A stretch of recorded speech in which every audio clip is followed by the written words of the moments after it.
हैदराबाद में रात के करीब 11 बजे थे।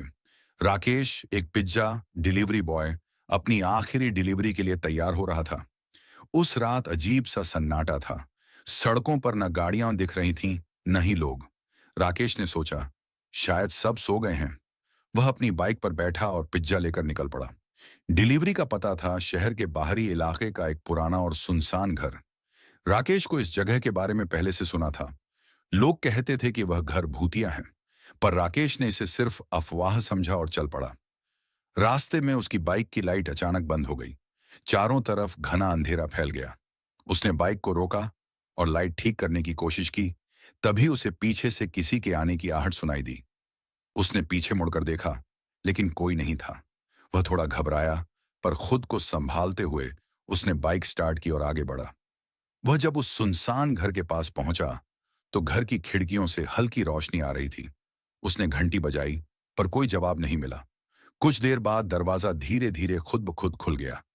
अंदर से ठंडी हवा का झोंका आया, जिससे राकेश का बदन कांप उठा। पर पिज्जा डिलीवरी करनी थी, तो उसने हिम्मत जुटाई और अंदर चला गया। घर के अंदर बेहद अजीब माहौल था। दीवारों पर पुरानी तस्वीरें लटकी थीं, जिनमें से कुछ लोगों के चेहरे धुंधले और डरावने लग रहे थे। राकेश ने आवाज लगाई, पिज्जा डिलीवरी, लेकिन कोई जवाब नहीं आया। तभी उसे सीढ़ियों पर किसी के चलने की आवाज सुनाई दी। वह डर से कांपने लगा। तभी एक बूढ़ा आदमी धीरे धीरे सीढ़ियों से नीचे आया। उसकी आंखें सफेद थीं और चेहरा पीला। उसने पिज्जा का डिब्बा लिया और बगैर कुछ बोले पैसे दिए। राकेश ने जल्दी से पैसे ली और वहां से भागने लगा। लेकिन जैसे ही वह दरवाजे के पास पहुंचा, दरवाजा जोर से बंद हो गया। घर की सभी लाइट्स बंद हो गईं। चारों तरफ घना अंधेरा और सन्नाटा फैल गया। तभी एक चीख सुनाई दी, एक औरत की दिल दहला देने वाली चीख। राकेश ने जैसे तैसे दरवाजा खोला और बाइक की ओर दौड़ा। जब वह बाइक पर बैठा और शहर की तरफ तेजी से भागा, तो उसने पीछे मुड़कर देखा।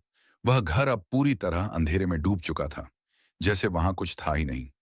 अगले दिन जब राकेश ने अपने दोस्तों को यह कहानी सुनाई, तो उन्होंने बताया कि वह घर सालों से खाली पड़ा है और वहां कोई नहीं रहता। जो भी उस घर में गया, वह कभी सही सलामत वापस नहीं आया। राकेश ने फैसला किया कि अब वह कभी उस इलाके में डिलीवरी नहीं करेगा। लेकिन उसके मन में हमेशा यह सवाल रहेगा, वह बूढ़ा आदमी कौन था और उस घर में असल में क्या हुआ था।